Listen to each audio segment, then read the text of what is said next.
오늘 우리에게 주시는 하나님의 말씀은 신약성서 누가복음 5장 27절에서 39절의 말씀입니다.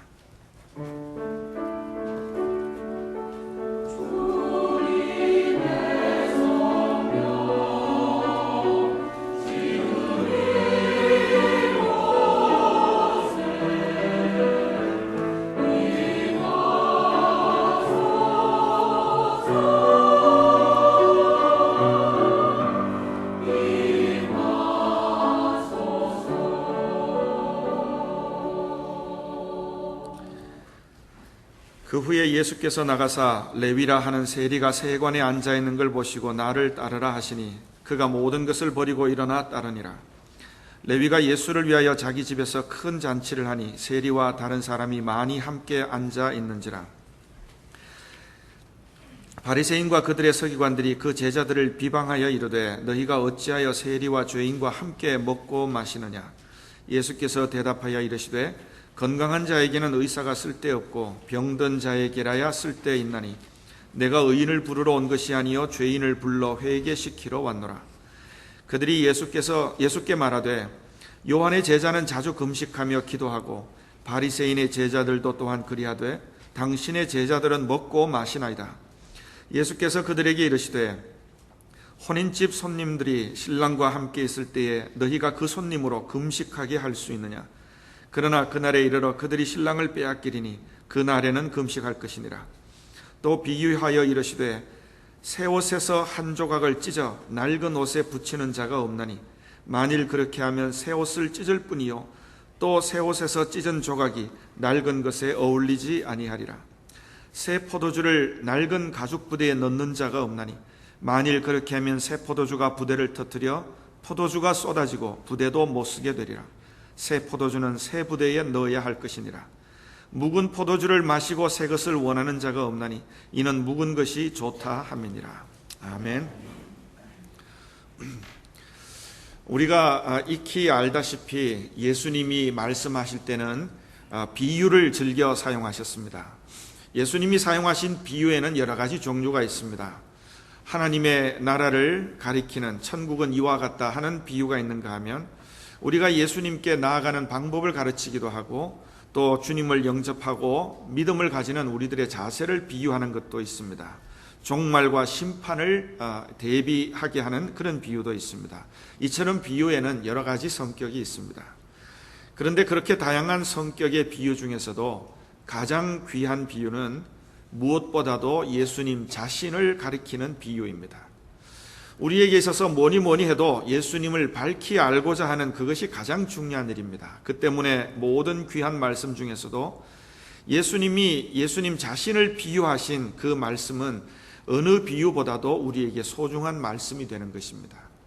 예를 들면 예수님이 친히 말씀하신 나는 선한 목자다.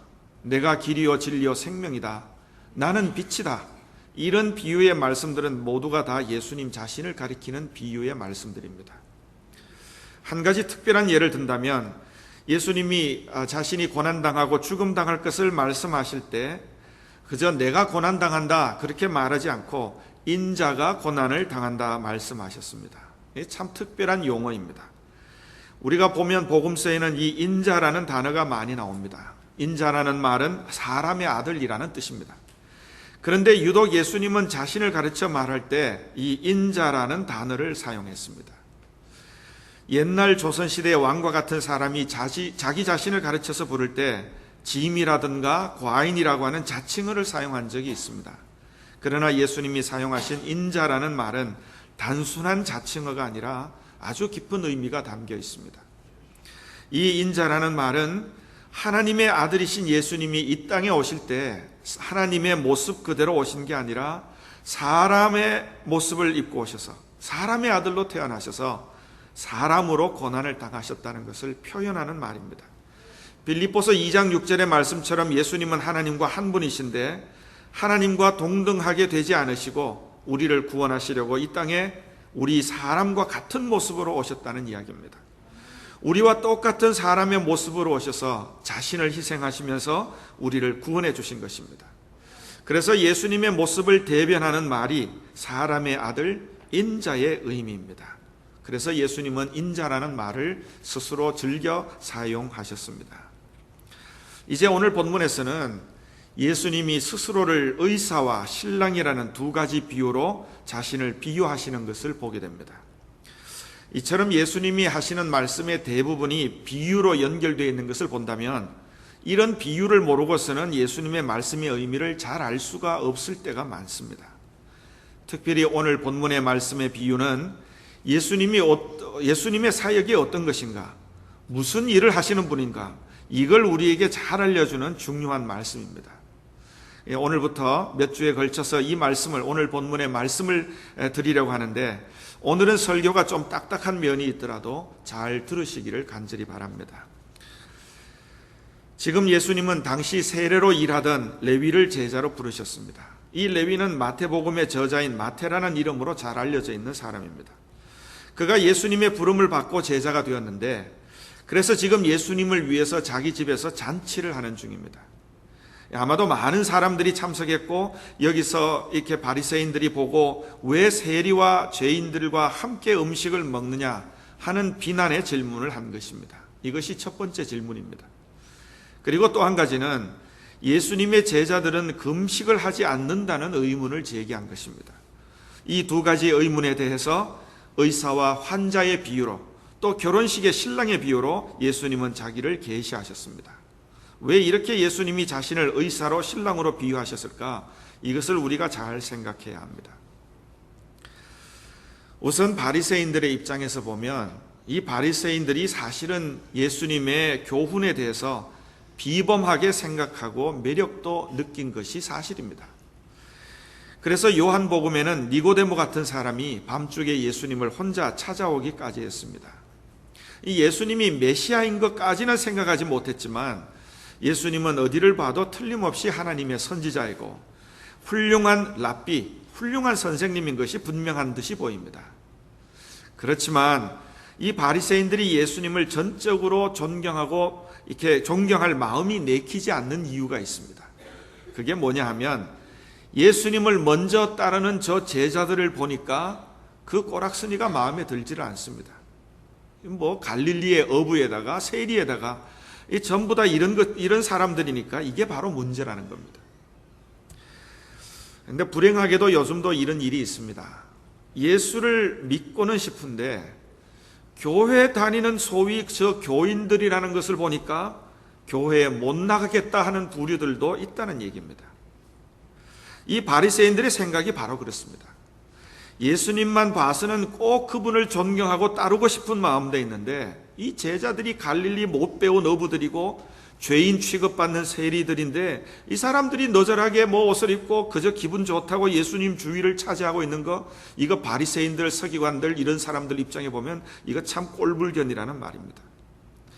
만약 지금이라도 예수님이 저런 못난 제자들은 다 버리고 의젓하게 계시면 아마 더 존경하고 더 따를 마음이 있을 텐데 하는 생각도 했을지 모르겠습니다. 깊이 생각하면 참 교만한 생각입니다. 어떻게 예수님을 믿는 일에 다른 사람이나 자기 주변을 살펴서 예수님을 믿겠습니까? 이건 참 신앙이 아닙니다. 거기다가 더 충격적인 일은 예수님이 세리를 불러서 제자를 삼으시고는 아예 그 집에 들어가서 함께 잔치를 하며 즐거워하는 겁니다. 이거 아주 이 참 바리새인들에게는 충격적인 일입니다. 아주 거룩하다고 의롭다고 구별되게 사는 이 사람들에게는 예수님을 실망할 수밖에 없는 사건입니다.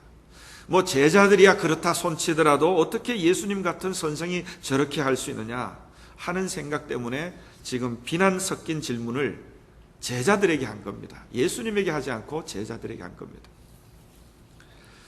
사실 이스라엘의 율법은 죄인과 함께하는 것을 엄격하게 금지하고 있습니다.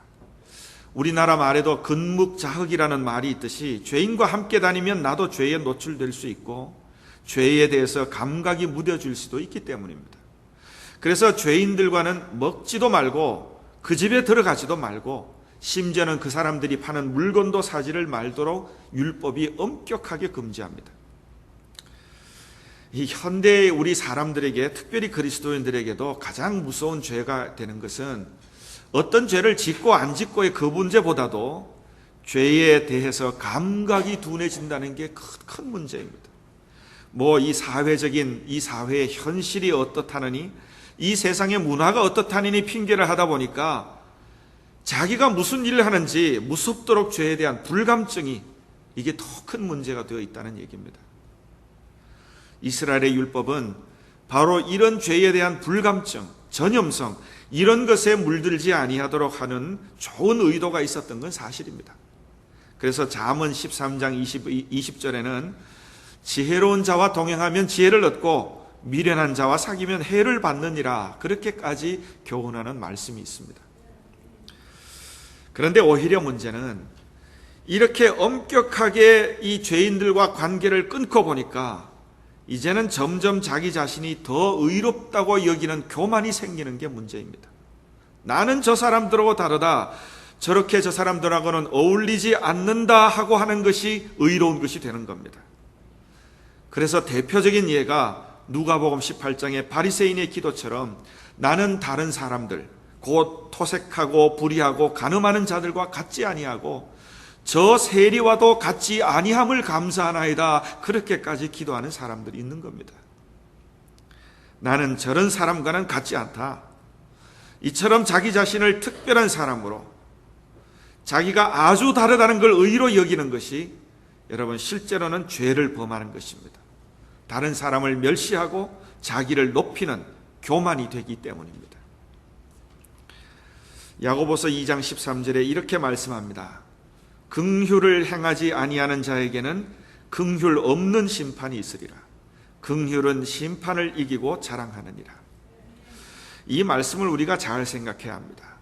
자기를 아주 특별하게 생각하는 것처럼 무서운 죄가 없습니다. 이건 교만이기 때문에 그렇습니다. 또 어떤 한 사람이 잘못했다고 그 부류의 모든 사람을 다 전부 비판하고 정죄하는 것. 예를 들면 목사 한 사람이 잘못했다고 온 목사를 다 비판하는 것. 그리스도인 한 사람이 잘못했다고 온 교인을 비판하는 것. 이것처럼 교만한 일이 없습니다. 이 바리새인들은 자기가 하나님의 말씀을 받았기 때문에 다른 사람보다도 먼저 하나님 앞에 자신이 더 큰 죄인임을 고백할 수 있어야 했습니다. 그런데 오히려 다른 사람을 멸시하고 자기는 의롭다고 교만하고 예수님의 제자들을 못마땅하게 여긴 겁니다. 이제 예수님께서는 저들의 잘못된 생각을 의사의 비유로 설명하십니다. 건강한 자에게는 의사가 쓸데없고 병든 자에게라야 의사가 쓸데있다 하는 말씀입니다. 예수님이 비유하신 의사라고 하는 것은 누가 묻지 않아도 병의 원인을 찾고 치료하는 전문가를 두고 하는 말입니다. 그래서 이 의사에게 가장 중요한 것은 환자가 빈부 귀천의 차이가 있느냐, 나이가 많고 적고의 문제가 있느냐, 그거와는 상관없이 병의 원인을 찾고 치료하는 방법을 동원해서 그 병자를 돕는 데 전력을 다하는 게 가장 중요한 덕목입니다. 그러다가 보면 경우에 따라서는 환자의 병이 자기에게도 옮겨져서 어려운 위험을 당하게 되는 것이 의사라는 직업입니다. 그런 일이 있다 하더라도 의사는 계속 환자를 도우고 그를 돌보아야 합니다. 바로 이런 의사의 이미지를 예수님은 내가 너희들의 의사다 이렇게 표현하신 것입니다. 예수님은 우리들의 의사이십니다. 치료자이십니다. 단순히 세리 같은 죄인뿐만이 아니라 모든 병든 심령들을 위해서 치료해 주시는 분이라고 지금 예수님이 스스로를 비유하시는 겁니다. 그런가 하면 건강한 자에게는 의사가 쓸데없고 병든 자에게라야 쓸데있다는 말씀은 바리새인들에게는 역설적인 의미도 있습니다.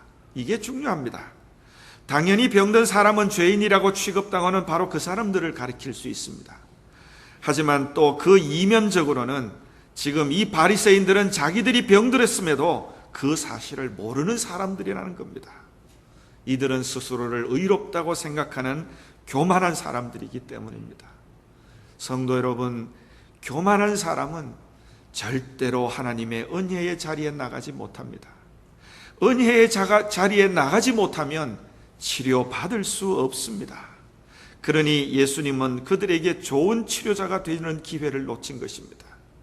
반면에 우리가 겸손하게 마치 의사에게 병자가 자기의 모든 병을 다 들추어 내듯이 예수님 앞에 나와서 겸손하게 자기 모습을 다 드러내는 사람에게는 예수님은 언제나 참된 치료자가 되어주시는 것입니다. 복음서의 많은 환자들, 많은 병자들, 모든 사람들이 겸손하게 예수님 앞에 나왔을 때는 그 누구를 가리지 아니하고 예수님은 그들에게 치료자가 되어주신 것입니다. 우리는 이 사실을 깊이 깨달아야 합니다. 이제 그 두 번째 질문은 금식에 관한 것입니다. 33절에 그들이 말하기를 요한의 제자는 자주 금식하며 기도하고 바리새인의 제자들도 또한 그리하되 당신의 제자들은 먹고 마시나이다. 이 33절의 말씀은 물음표의 형식이 아니지만 의심을 품은 질문과도 같습니다. 세례 요한의 제자들이나 바리새인들이 하는 금식이나 기도, 근데 이 예수님의 제자들은 그런 금식과 기도를 하지 않는다는 말입니다. 지금까지 전통적으로 다른 사람들이 다 하는 일을 왜 예수님의 제자들은 하지 않느냐는 비난의 복선이 깔려 있는 말입니다. 특히 지금은 예수님이 그 제자들과 함께 이제 막 제자로 부른 레위, 다른 말로 마태라는 이 사람의 집에서 지금 잔치를 하고 있습니다.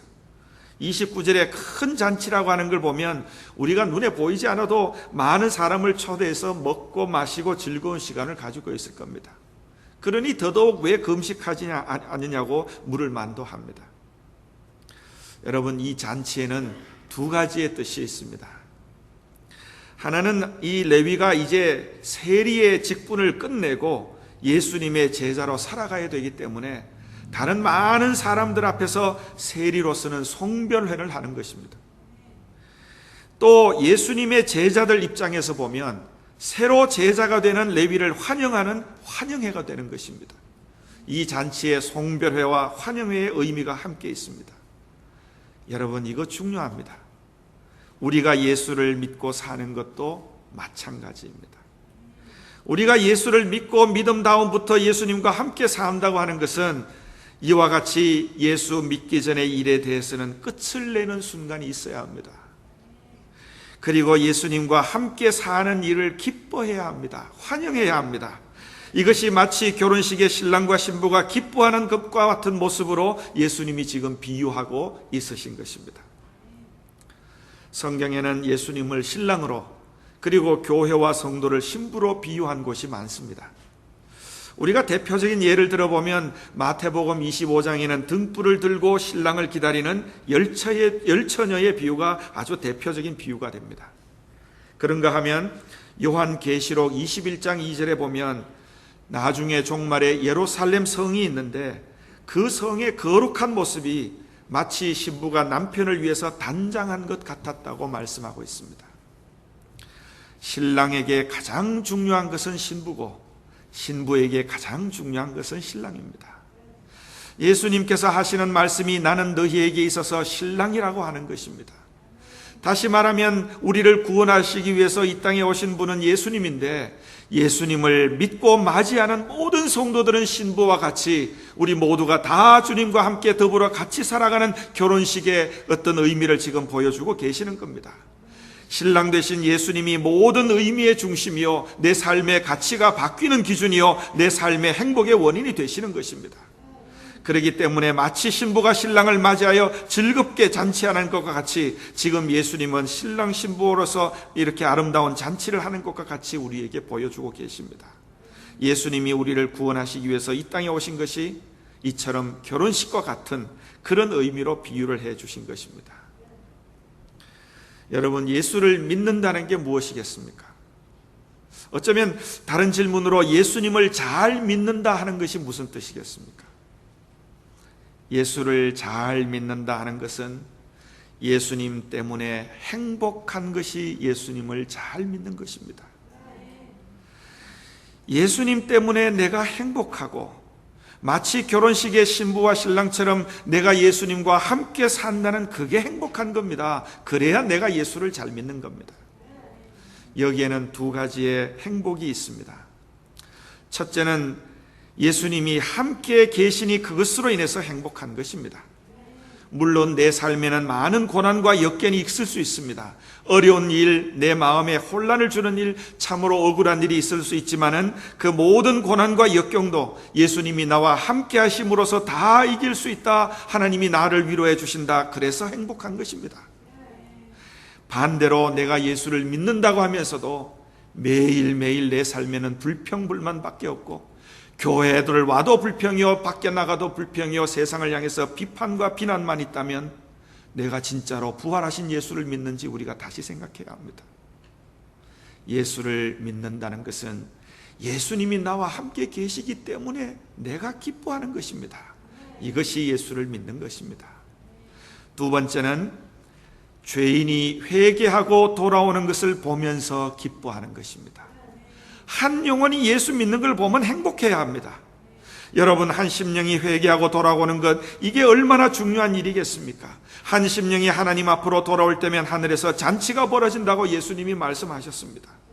그러므로 우리 먼저 믿은 사람들로서는 처음 믿는 한 사람 한 사람을 맞이할 때 정말 행복하고 기뻐해야 합니다. 그런데 우리 교회에 누가 들어오든지 간에 누가 예수를 믿었다 해도 덤덤하고, 우리 교회에 들어온 사람 저 사람 누군가, 어떤 사람인가 이상하게 본다면 그건 참으로 예수를 잘 믿는 사람이라고 하기가 어렵습니다. 내가 예수님을 믿어서 행복하고 또 예수님을 남이 믿는 것을 보고 행복해하는 사람, 이 사람이 예수를 잘 믿는 사람입니다. 왜냐하면 예수님은 우리의 신랑이 되시기 때문입니다. 이제 다시금 예수님의 비유를 잘 기억하시기 바랍니다. 예수님은 우리 인생의 의사이십니다. 내 심령의 치료자이십니다. 그러니 그분 앞에 있는 우리는 모든 것을 숨김없이 겸손하게 모든 것을 다 하나님께 의지할 때, 주님 앞에 의지할 때 주님은 나를 치료해 주실 줄 믿습니다. 또 우리 예수님은 우리의 신랑이십니다. 그러니 우리 신부된 우리는 예수님과 함께 더불어 살면서 모든 인생을 주님께 의지하고 위탁할 때 우리는 주님과 더불어 행복하게 살 수가 있는 것입니다. 이것이 참된 그리스도인의 생활입니다. 성도 여러분, 의사이신 예수님, 신랑이신 예수님을 더불어서 여러분의 믿음의 삶이 굳건하시기를 진심으로 기원합니다. 기도하시겠습니다. 이 시간 기도하실 때 이처럼 참 값지고 귀한 비유로 의사로 신랑으로 예수님이 우리에게 가르쳐 주신 것을 잊지 말고 기도하시기 바랍니다. 또한 예수님은 내 인생의 의사이심을, 내 인생의 신랑 되심을 고백하시면서 주님과 더불어 함께 살아가는 믿음의 삶이 되기를 이 시간 소원하며 기도하시기를 바랍니다.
보여준